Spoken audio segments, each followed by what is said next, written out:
پچھلی کسی امت میں ایک بادشاہ تھا جو ایک جادوگر سے کام لیا کرتا تھا۔ جب وہ جادوگر بوڑھا ہو گیا تو اس نے بادشاہ سے کہا کہ میرے پاس کوئی لڑکا بھیج دیا کرو جسے میں جادو سکھاؤں تاکہ میرے بعد وہ تمہارے کام آ سکے۔ بادشاہ نے ایک لڑکے کو جادوگر کے پاس بھیجنا شروع کر دیا۔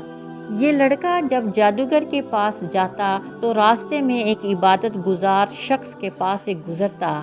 یہ لڑکا اس کے پاس بیٹھ جاتا اور اس کی باتیں سنتا جو اسے اچھی لگتی تھی۔ اس طرح سے وہ لڑکا ایمان لے آیا۔ جب اس لڑکے کے ایمان لانے کا بادشاہ کو پتہ چلا تو بادشاہ نے اس لڑکے کو گرفتار کر لیا۔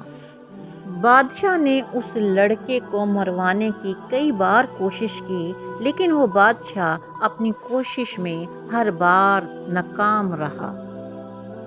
بادشاہ جب عاجز آ گیا تو لڑکے نے کہا کہ اگر تم مجھے واقعی مارنا چاہتے ہو تو اس کا ایک طریقہ ہے، اور وہ یہ کہ تم سب لوگوں کو ایک میدان میں جمع کر کے مجھے سولی پر چڑھاؤ اور نشانہ لگانے سے پہلے یہ کہو کہ اس اللہ کے نام پر جو اس لڑکے کا پروردگار ہے، پھر تیر سے میرا نشانہ لگاؤ۔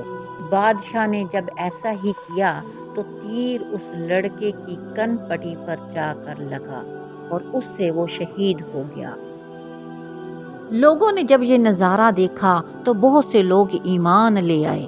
اس موقع پر بادشاہ نے ان کو سزا دینے کے لیے سڑکوں کے کناروں پر خندقیں کھدوا کر ان میں آگ بھڑکائی اور حکم دیا کہ جو کوئی دین حق کو نہ چھوڑے اسے ان خندقوں میں ڈال دیا جائے۔ چنانچہ اسی طرح ایمان والوں کی ایک بڑی تعداد کو زندہ جلا دیا گیا۔ پھر اللہ تعالیٰ نے سورۃ البروج میں برجوں والے آسمان کی، قیامت کے دن کی، حاضر ہونے والے کی اور حاضر کیے گئے کی قسم کھا کر یہ بتا دیا ہے کہ بادشاہ اور اس کے ساتھیوں کے لیے ہلاکت ہے۔ یہ لوگ مسلمانوں سے کسی گناہ کا بدلہ نہیں لے رہے تھے سوائے اس کے کہ وہ اللہ کی ذات پر ایمان لائے تھے۔ بے شک جن لوگوں نے مسلمان مردوں اور عورتوں کو ستایا پھر توبہ بھی نہ کی تو ان کے لیے جہنم کا عذاب ہے اور جلنے کا عذاب ہے۔